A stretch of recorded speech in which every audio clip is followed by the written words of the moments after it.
cantidad de pimentones salieron este año. Eso por los sweet potatoes. Poquito a poquito he ido arreglando la tierra de esta área que estaba muerta. Mira todos los fitonutrientes, antioxidantes, increíble. Soy periodista investigativa de Telemundo 51 y NBC 6 en Miami.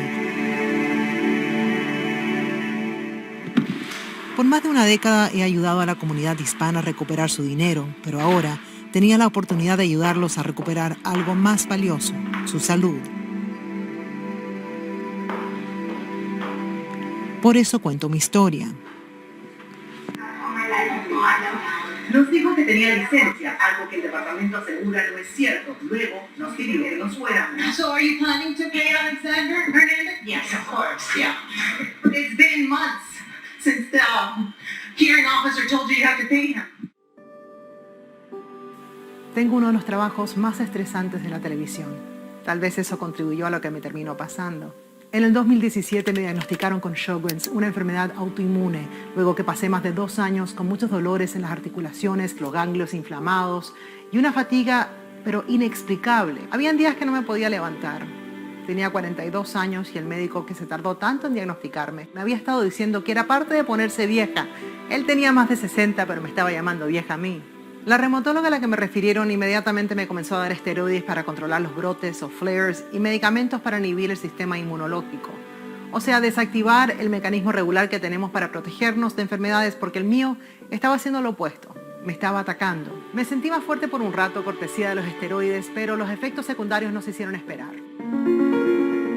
El estómago se me infló como un sapo. Tenía dolores estomacales terribles, me caía mal la comida, una vez me broté por todo el cuerpo y claro, se me empezó a caer el cabello, como me habían advertido. También subí mucho de peso, algo que por mi trabajo frente a la cámara todos notaron. Me refirieron a una reumatóloga y le pregunté que si podía cambiar algo en mi alimentación que me pudiese ayudar. Y sin vacilar me dijo, no. Tirada en el sofá muchos días me encontraba leyendo sobre el Sjögren's. Un día descubrí que la tenista Venus Williams tenía Sjögren's también y ella lo había logrado controlar con una alimentación a base de plantas. En ese momento me acordé de una historia que escuché de niña, de que a mi papá lo habían desahuciado antes de que yo naciera, pero lo salvó el naturismo. O sea, él debería estar muerto, pero ahí sigue, vivito y coleando. Tenía 28 años, 8 años casado ya, y me vino un dolor que era imposible aguantar. Terrible, un dolor que me encogía y no podían descubrir qué.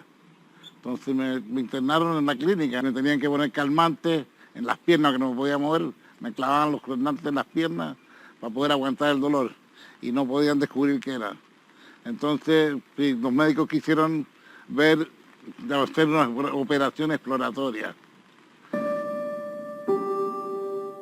Y mi señora, que tenía 23 años en ese entonces, habló con el médico de cabecera, que era como familia, y entre los dos se pusieron a operación exploratoria, porque dijo, si no saben de qué la van a operar, que no lo operen.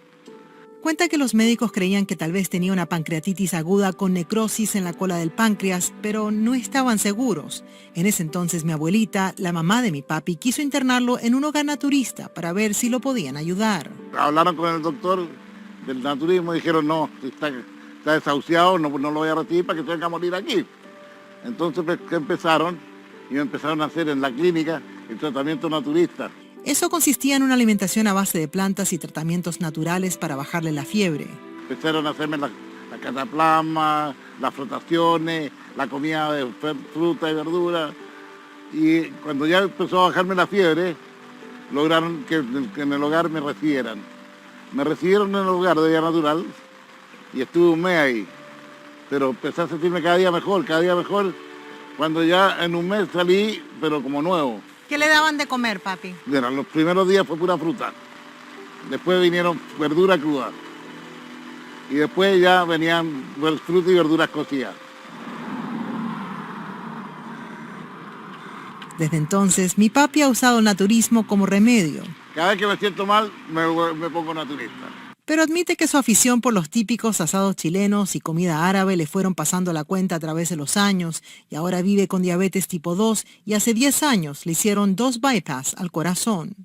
Pero me recuperé con naturismo, me recuperé después del bypass, y incluso antes de las operaciones. Yo me ponía en naturismo para estar en mejores condiciones para la operación. Dice que aunque sabe los beneficios de una dieta basada en plantas, no lo ve como un estilo de vida a largo plazo. La verdad que es muy difícil tenerlo como sistema de vida, pero como sistema de salud es indispensable. Eso me hizo pensar, ¿realmente funciona este tipo de tratamiento natural o será que mi papá iba a recuperarse de todas maneras? Sé que en la mayoría de nuestros países existen estos centros de vida natural, pero ¿son spas o centros de salud? Quise averiguar si la alimentación a base de plantas realmente podía utilizarse como parte del sistema de salud y como periodista investigativa me puse a leer. Descubrí un cerro de estudios realizados por médicos que concluyeron que con esta alimentación se podía prevenir, frenar y hasta revertir enfermedades crónicas como las que acechan a tantos estadounidenses. Enfermedades cardíacas, por ejemplo, que según los Centros para el Control de Enfermedades o CDC, son la principal causa de muerte en los Estados Unidos, cobrando unas 659,000 vidas y costándonos 363,000 millones de dólares cada año. Enfermedades como la diabetes tipo 2. Según los CDC, 34,2 millones de estadounidenses padecen de diabetes y al paso que vamos, más de 100 millones padecerán de diabetes tipo 2 en el 2050. Ahí decidí viajar, abordar un avión en plena pandemia porque necesitaba saber más. Quería hablar en persona con esos médicos que aseguraban estar curando a pacientes con una alimentación a base de plantas. Viajamos de la Florida al área triestatal y en un huerto comunitario de Pensilvania conocí a la doctora Ana Negrón. En la escuela de medicina yo no aprendí nada acerca de nutrición y la salud. Yo lo que aprendí fue acerca de enfermedades. Especialista en medicina de familia, el enfoque de la doctora Negrón cambió hace más de 40 años cuando dejó de comer productos animales por cuestiones éticas y luego encontré que había y que hay una montaña de evidencia científica que apoya que esto no es solamente bueno para el planeta, los animales, para nuestra alma, sino para la salud. Ella lleva décadas prescribiéndole una dieta basada en plantas a sus pacientes como manera de combatir enfermedades crónicas como la diabetes, la hipertensión, problemas cardíacos y enfermedades autoinmunes. No importa para lo que sea, yo les voy a preguntar, ¿y de qué te alimentas? Asegura que no solamente se puede vivir sin carne, pollo, huevos, leche y queso, sino que esos productos animales no son una buena fuente de proteína. La proteína original la hacen las plantas, así que ese es el primer desempolve que hay que hacer de las células del cerebro. Explica que los animales que nos comemos han producido la proteína consumiendo plantas, igual como nosotros producimos proteína cuando comemos frutas y verduras. Esencialmente, cuando consumimos productos animales, estamos comiendo proteína de segunda mano, dice. El animal es el intermediario. O sea que si nosotros comemos la proteína directamente de lo que crece de la tierra, estamos comiendo la proteína original. Si la pasamos a través de un animal, estamos dejando atrás todo carbohidrato, toda vitamina, fitoquímico, antioxidante y fibra, que es lo que viene con la proteína de plantas. Agrega que la proteína animal, al igual que la vegetal, contienen aminoácidos esenciales, pero la animal viene con grasa saturada y colesterol, que contribuye a problemas cardíacos, y las hormonas que produjeron esos animales que fomentan el crecimiento de células, incluyendo las cancerígenas, como concluyó el doctor T. Colin Campbell, autor del libro El Estudio de China. Mientras más productos animales, incluyendo los lácteos, incluyendo los huevos, las carnes, pues más enfermedades vamos a sufrir. Evelis Capó es farmacéutica y la directora de contenido culinario y en español para el Centro de Estudios en Nutrición del Dr. T. Colin Campbell. En su libro, el doctor habla del proyecto de la China que duró 20 años donde él y otros científicos analizaron las tasas de mortalidad por cáncer y otras enfermedades crónicas en 65 condados de China. Usando encuestas dietéticas y análisis de sangre de miles de personas, concluyó que los que consumen una dieta mayormente basada en alimentos integrales y plantas evitando productos de origen animal y alimentos procesados y refinados, evitarían, reducirían o revertirían el desarrollo de numerosas enfermedades. Porque los alimentos de origen animal promueven la inflamación en el cuerpo. Entonces, cuando removemos estos animales de nuestra alimentación y le presentamos a nuestro cuerpo alimentos basados en plantas que son tan poderosos, antiinflamatorios a la vez, producen en nuestro cuerpo unos cambios impresionantes. O sea, lo vemos con muchísimas condiciones autoinmunes. En otro estudio, el Dr. Campbell y su equipo de investigadores científicos expusieron a un grupo de ratas a un carcinógeno y luego las dividieron en grupos, dándoles entre 5 y 20% de caseína, la proteína que se encuentra en los productos lácteos. Notaron que a las ratas que recibían 20% de caseína les crecían los tumores, mientras que las que recibían 5% de caseína tenían muy poco crecimiento de células de cáncer. En 100 semanas, las ratas que recibieron 20% de caseína habían muerto y las que recibieron 5% estaban saludables. Lo que aseguró es más sorprendente es que cuando alternaban la dosis de proteína animal de 20% a 5%, se reducían los tumores. Pues podían apagar y prender el cáncer en las células, porque el cáncer no es un problema de genética nada más. Sí comienza con una mutación genética, pero es activado según la nutrición que se expone a esas células y el estilo de vida.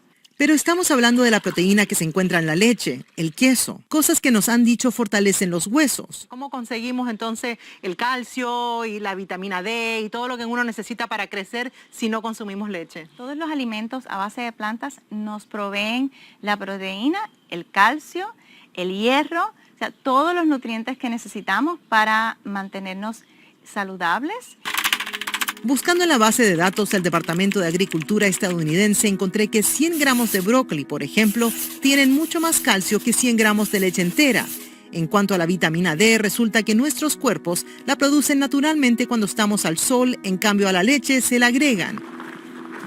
Y si lo que nos preocupa es la osteoporosis, varios estudios concluyen que la leche realmente no nos protege de eso. La cuestión es que los países que más leche consumen tienen una tasa de osteoporosis alta. Quiere decir que más leche no quiere decir menos osteoporosis. La proteína animal también ha sido vinculada a problemas cardíacos. Los doctores Dean Ornish y Caldwell Esselstyn han publicado numerosos estudios asegurando que pacientes con severos problemas cardíacos que se cambian a una dieta a base de plantas enteras, sin alimentos refinados y aceite procesado, pueden frenar y hasta revertir sus condiciones. En nuestro sistema cardiovascular, al enfermarse, no es tan elástico, ¿verdad? Entonces vemos que el endotelio, que es esa cubierta de las arterias, pues se ve dañado por los aceites, por los productos de origen animal. Entonces, al nutrirlo con alimentos basados en plantas, bajos en grasa, altos en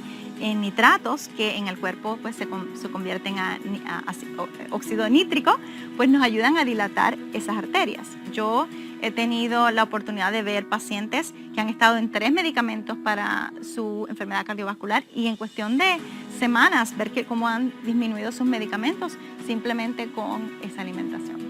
Y si de pastillas hablamos, más del 45% de los estadounidenses toman al menos una pastilla diaria, 24% toman al menos 3. Los 3 medicamentos más recetados en este país incluyen aquellos para bajar el colesterol, bloqueadores beta para controlar la hipertensión y pastillas para controlar la diabetes.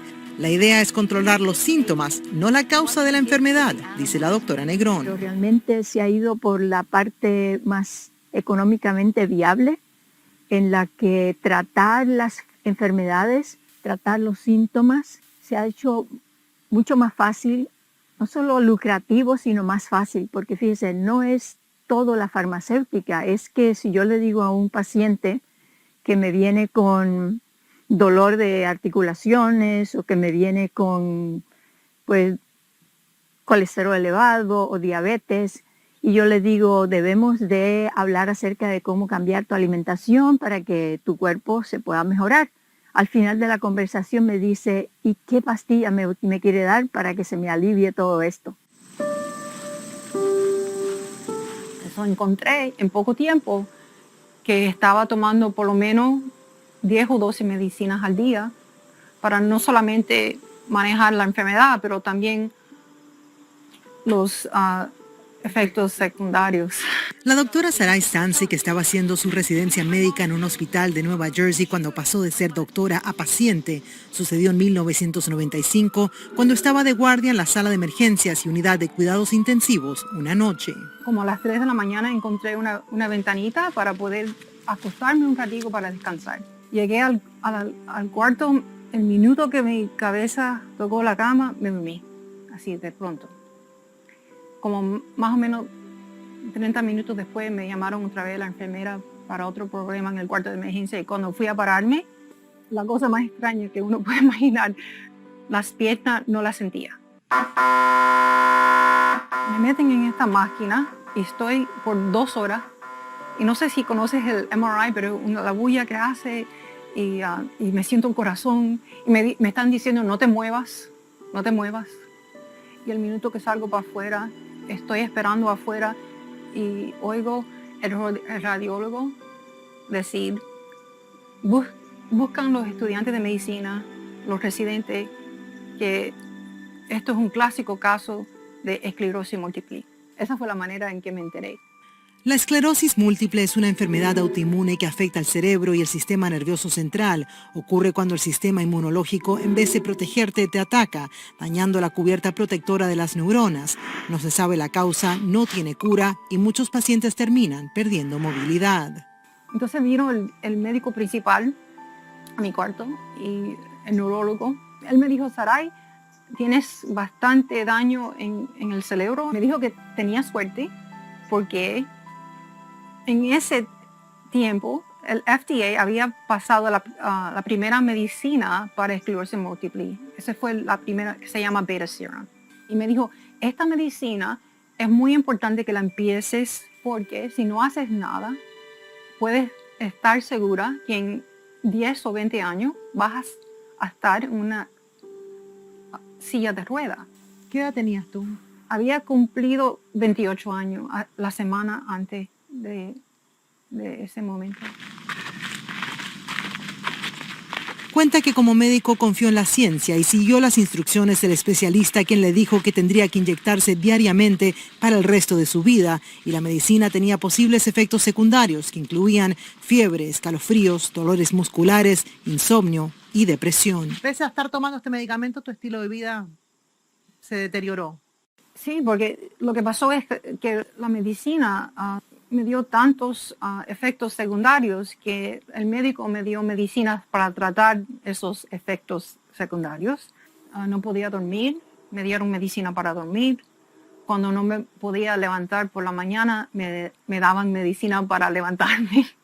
Y cuando me estuve deprimida, porque mi vida se estaba acabando, me dieron medicina para depresión.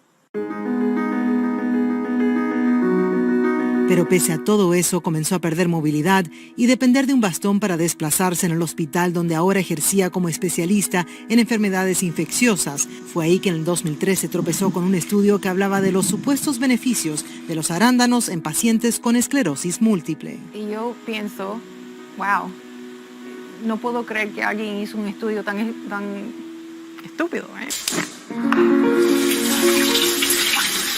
Dice que después de reírse de la publicación, se quedó pensando si de pronto había una conexión entre lo que comemos y las enfermedades. Inmediatamente pensé, bueno, si hay una conexión entre la dieta y la enfermedad, yo lo debo de saber, porque yo soy médico. 4 años de estudiar en la escuela de medicina, 4 años más de residencia, entonces 2 años más de especialidad, 10 años estudiando. Y no podía pensar ninguno de mis profesores conectando esos 2 temas. La nutrición y las enfermedades. La nutrición y la enfermedad. Dice que buscando encontró un cerro de evidencia que indicaba que sí había una conexión, incluyendo el trabajo del neurólogo Roy Swank, que por más de 30 años estudió a pacientes con esclerosis múltiple en Noruega, un país con alta incidencia de esta enfermedad. Primero, notó que había más pacientes con esclerosis múltiple en las montañas y campos, donde las familias se alimentaban mayormente de carne, leche, huevo y queso, que en la costa, donde comían pescado y otros alimentos del mar. Luego puso a casi 150 pacientes con esclerosis múltiple en una dieta baja en grasa saturada, específicamente proteína animal y rica en vegetales, frutas y granos enteros. Y lo que él reportó fue que el 95% de los pacientes todavía estaban caminando y estaban bien. Después de 34 años de vivir con esta enfermedad, y yo me quedé así, wow, cuando vi 95% todavía estaban caminando y no tenían disability, yo dije, oh my God, ¿qué es lo que es esto? Pero dice que cuando fue entusiasmada a mostrarle la evidencia a su médico, Me dice Sarai, tú sabes mejor que esto. No es nada que has hecho tú. Esta enfermedad no es tu culpa. No hay nada que puedes cambiar. Porque la razón que tienes esta enfermedad es por genético.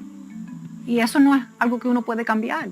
aunque había quedado desanimada, dice que se quedó pensando en la parte genética. Si esa era la única razón por la que ella se había enfermado, entonces estudios a gemelos idénticos seguramente indicarían que si uno tiene esclerosis múltiple, el otro también, ¿no? So fui otra vez a las publicaciones a investigar, como Miriam, investigar. Y no era 100%, ni era 50%, era 14 a 33%. So, eso lo que me dijo es que no es solamente lo genético, que eran otras razones. Ahí decidió cambiar su estilo de vida. Comenzó con una dieta basada en plantas seguida de otros cambios, como aprender a dormir sin pastillas, remover el estrés de su vida y hacer ejercicio, algo que en esa época no recomendaban para pacientes con esta enfermedad. Mi esposo me ayudaba a subir a la bicicleta, y podía montar por maybe un minuto o dos, y traté de correr un poquito y me caía. Más o menos un año entre los cambios. Fui al hospital y como siempre, cuando parqueaba el carro, siempre iba para atrás a buscar el bastón. Y ese día no creo que lo necesito hoy. Y lo dejé. Años después, en el 2010, había mejorado tanto que corrió una maratón y hoy día lleva 26 años en remisión. No tomo ninguna medicina y todos los días me levanto con energía, dándole muchas gracias a Dios que me siento como me siento. Atribuye su buen estado físico a sus cambios de estilo de vida que incluyen una dieta rica en frutas, verduras, legumbres, granos integrales y libres de proteína animal y productos refinados o procesados. Muy distinta a la dieta americana estándar, repleta de grasa saturada, mayormente derivada de productos animales, procesados o artificialmente endulzados. Y ni se hable de la comida rápida o chatarra. La obesidad ha alcanzado proporciones epidémicas a nivel mundial. Estudios recientes indican que la obesidad, la diabetes y la inactividad física están en aumento entre nosotros los latinos. Más del 13% de nuestra comunidad ha sido diagnosticado con diabetes, una cifra muy superior al 8% de los blancos. Los latinos adultos tienen un 70% más de posibilidades que los blancos en ser diagnosticados con la enfermedad. Según los CDC, más del 42% de los estadounidenses son obesos y una de las enfermedades asociadas a esa obesidad es la diabetes tipo 2. Se calcula que, en promedio, los estadounidenses consumen 152 libras de azúcar agregada cada año, que vienen refrescos que bebemos y cereales que desayunamos, por ejemplo. En el caso de la diabetes, el problema no es el azúcar necesariamente. Dice que según varios estudios, es la grasa en la sangre que afecta al funcionamiento de la insulina en regular el nivel de azúcar en la sangre. Al consumir un alto contenido de grasa en la alimentación, causa que esta grasa se acumule en las células e interfieran con la habilidad de la insulina de permitir que el azúcar entre del torrente sanguíneo hacia las células y para darnos energía. Así que en lugar de darnos esa energía, se va a acumular fuera de las células, causando un alto nivel de azúcar y eventualmente diabetes. Se refiere a la grasa que acumulamos cuando estamos sobrepeso y la que consumimos en exceso en forma de alimentos como la mantequilla, que tiene 45.6 gramos de grasa saturada por cada 100 gramos. Lo irónico es que siempre a los diabéticos le dicen consume más proteína animal y menos carbohidratos, que los carbohidratos te suben el azúcar. Exacto, porque no tenemos una comprensión adecuada de lo que son los carbohidratos y los ponemos todo todos dentro de un mismo saco. No podemos comparar el azúcar procesada con lo que es una fruta o con lo que es un frijol o el arroz integral. O sea, cuando vemos los carbohidratos complejos, que con ellos contienen fibra, que contienen minerales, que contienen fitonutrientes, todo esto nos va a ayudar no solamente en el caso de la diabetes a bajar la glucosa, sino a ayudar a fortalecer nuestro sistema inmune, ayudarnos a fortalecer nuestro sistema cardiovascular. Y si hablamos del corazón, artículos publicados por el doctor Ken Williams, quien fue presidente del Colegio Americano de Cardiología, alientan a los pacientes que padecen de enfermedades cardíacas a adoptar una dieta basada en plantas, citando estudios como el del doctor Caldwell Esselstyn, que tomó a 24 pacientes de entre 44 y 68 años de edad que tenían severos problemas cardíacos. Algunos ya se habían sometido a cirugías de bypass o angioplastías sin éxito o estaban demasiado enfermos para someterse a esas intervenciones. A 5 les habían dicho que morirían dentro del año. Él ha tomado pacientes que otros médicos han mandado a la casa sin ninguna esperanza. Les han dicho, ya te hemos hecho todas las intervenciones quirúrgicas que podemos hacer, tienes todos estos medicamentos, ya no hay más nada que podemos hacer. En ese estudio el doctor les dejó los medicamentos para reducir el colesterol a los pacientes y les quitó la carne, el pollo, el pescado, los productos lácteos, los huevos, el aceite y el azúcar agregada, también los productos procesados, dejándolos en una dieta a base de plantas y alimentos integrales. El grupo comenzó con un nivel de colesterol promedio de 246. De los 24, 17 siguieron la dieta por 12 años y terminaron con un nivel promedio por debajo de los 150, sin un evento cardíaco más y sin la necesidad de someterse a otra cirugía, como el bypass coronario o cardíaco, que se hace más de 200,000 veces al año en los Estados Unidos, a un costo de $6,7 mil millones. Según la doctora Negrón, el problema con depender exclusivamente de estas cirugías es que solo corrigen una obstrucción a la vez. No somos una máquina con piezas separadas, somos un organismo. Así que lo que está pasando en una parte del cuerpo, ten por seguro que está pasando en otras partes del cuerpo. Imagínate, tenemos 60,000 millas de vasos sanguíneos y algunos de ellos son grandes, por donde se puede poner un sorbeto de eso, ¿no? Lo que se llama un stent. Pero la mayoría son mucho más pequeñitas. Te das cuenta, un árbol empieza con un tronco, pero cada rama se va ramificando hasta que llega pues a una célula. Y los capilares son exactamente eso, la última ramita por donde pasa nada más que una célula roja. No se puede abrir esa parte. Si se ha cerrado, se cerró. Ahí es donde muchas personas pues desarrollan gangrena, porque se le impide la circulación, pues ¿a dónde? Al dedo gordo del pie. Por eso recomienda adoptar una dieta que ayuda a limpiar y hacer elásticas las arterias. Comer plantas enteras quiere decir comer pues granos, como son la avena, el millo, la quinoa, el arroz, el maíz. Comer leguminosas, como son los frijoles, los garbanzos, las lentejas y todas las habichuelas que comemos en Puerto Rico. Y ese es un mensaje que muchos están recibiendo. Impulsado no solo por la salud personal, sino por la del planeta, el movimiento vegano se está haciendo sentir, con ferias familiares donde todos prueban platos típicos hechos con plantas en vez de animales, hasta festivales de comida y vino veganos, donde chefs de renombre y expertos en nutrición muestran que comer plantas puede ser delicioso. Pero ojo, sustituir la carne con hongos en una receta es una cosa y cambiar una comida chatarra por una versión vegana es otra. Pero llevar una alimentación vegana por sí puede ser no saludable si solamente estamos comiendo productos procesados.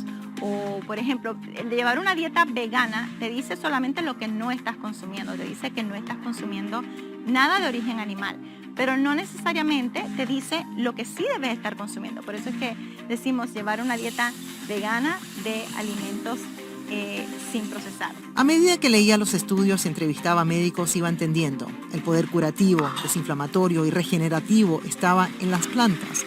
Pero ¿qué pasa si uno no está enfermo y lo que busca es estar fuerte? Hay muchas personas en el mundo, atletas de alto rendimiento, que están llevando una alimentación a base de plantas. A César Berríos lo conocen en las redes sociales como Soy el Vegano, un entrenador físico que hasta hace 8 años comía lo que muchos atletas piensan es una dieta limpia para desarrollar músculos. En la mañana yo me paraba y me comía 10 claras de huevo con avena, no comía azúcar, al mediodía me comía 6 pechugas de pollo con brócoli, espárrago.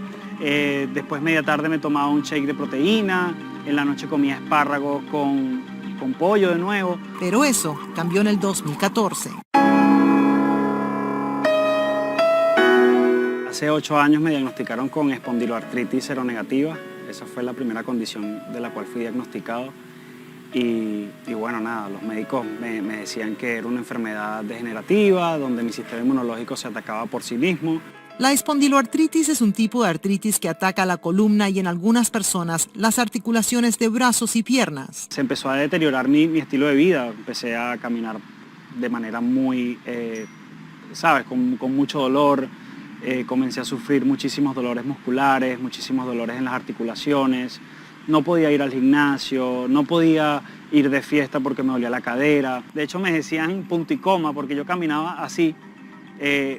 Yo decía, no puede ser posible que yo teniendo una alimentación tan limpia me esté enfermo. Dice que médicos le prescribieron inmunosupresores para evitar que su cuerpo siguiera atacándolo y antiinflamatorios. Obviamente estos medicamentos te pueden ayudar a bajar inflamación, te pueden ayudar a que la enfermedad no progrese, pero me estaba trayendo muchos efectos secundarios.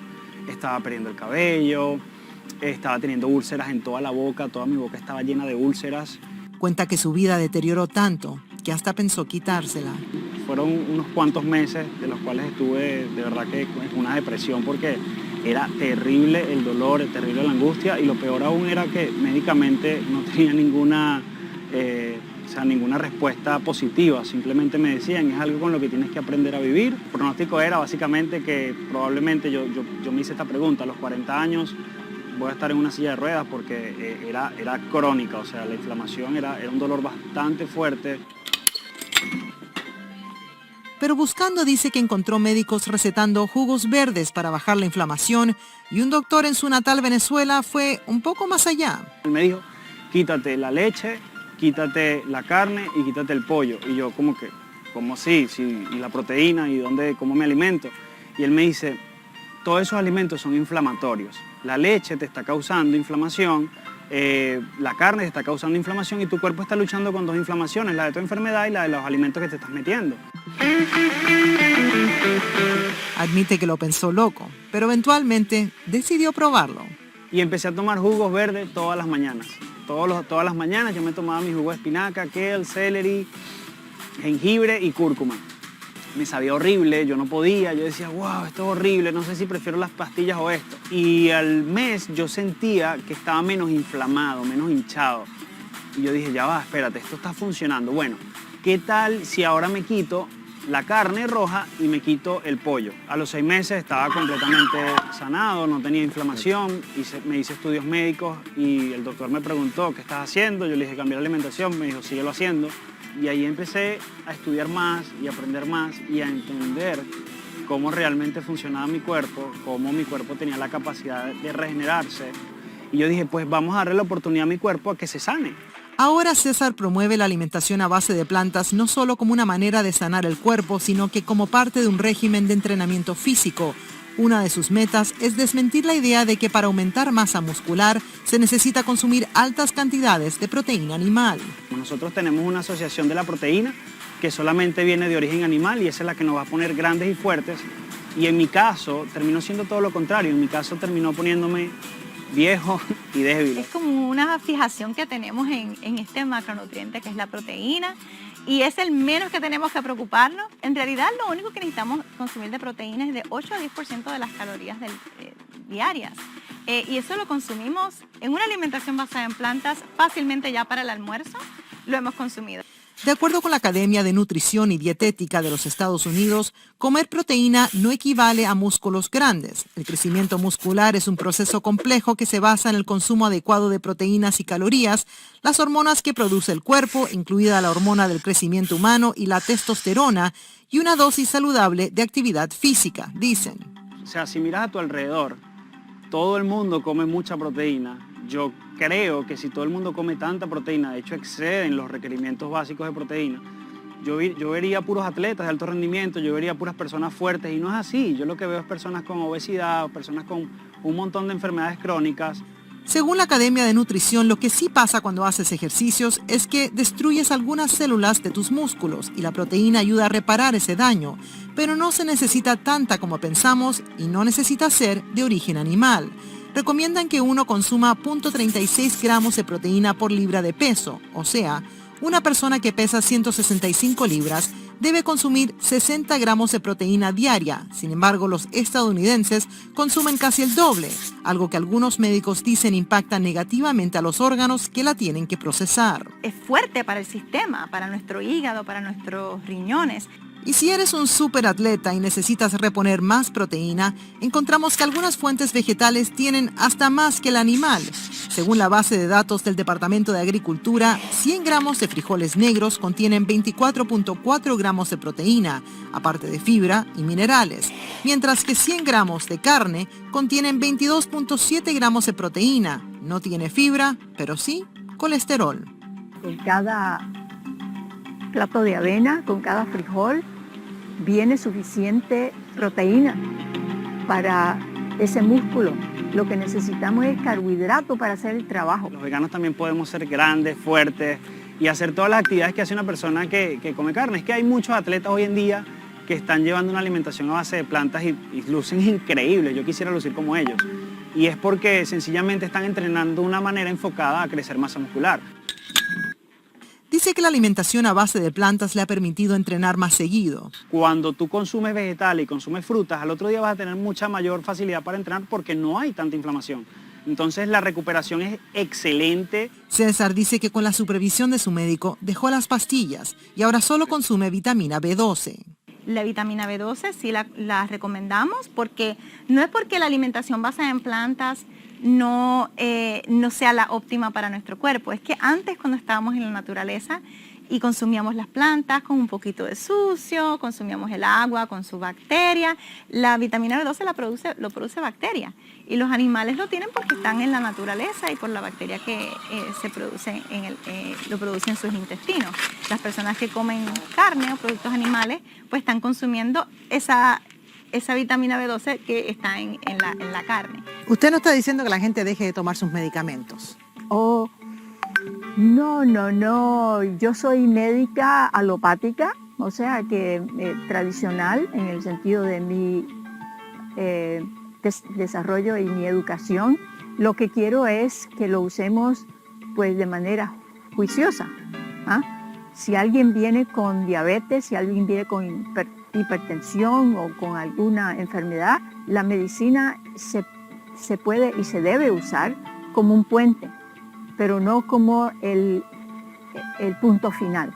O sea, lo que debemos hacer es mejorar la alimentación para que el cuerpo mejore su salud y veamos si se pueden reducir no solo la dosis, sino incluso las medicinas que la persona está tomando. Que sería irresponsable dejar las medicinas sin haber hecho un cambio y sin estar bajo la supervisión de un médico que tenga esta capacidad, ¿no?, de poderlo guiar a través de esta alimentación. ¿Todo eso se puede revertir realmente con la alimentación? Es la mejor herramienta que tenemos. O sea, no nos va a hacer daño. No es como que para unas condiciones es mejor y para otras nos va a hacer daño. Al contrario, es la píldora mágica que todos estamos buscando. Es tan sencillo como eso. ¿Por qué el médico no nos dice esto? Respiremos hondo.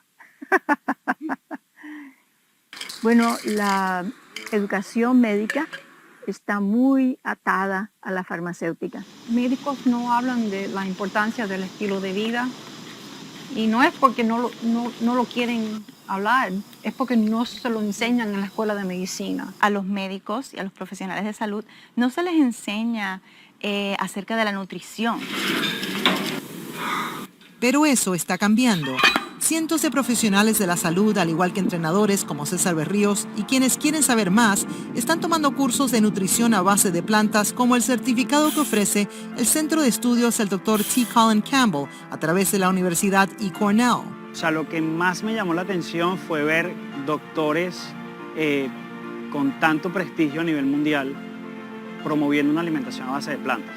Este certificado está fundado en evidencia científica del Dr. T. Colin Campbell y otros expertos del impacto que la alimentación tiene en nuestra salud, en el desarrollo de enfermedades crónicas, el impacto en el ambiente, al igual que temas muy populares como lo es la proteína, los macronutrientes, el atletismo.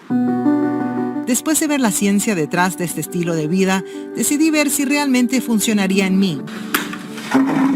Sin el consentimiento de mi médico, ya había dejado de tomar los inmunosupresores y esteroides por los efectos secundarios que me daban, algo que ahora sé no debía haber hecho, y vivía con brotes, así que no tenía nada que perder.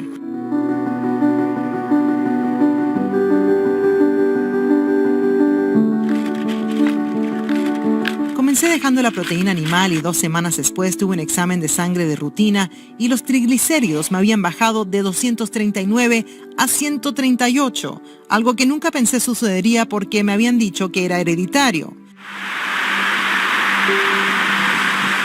5 meses después, mi nuevo reumatólogo ordenó exámenes de sangre que indicaron que la inflamación de mi cuerpo había bajado a niveles normales por primera vez en años y la sangre que llevaba apareciéndome en la orina por 6 años había desaparecido.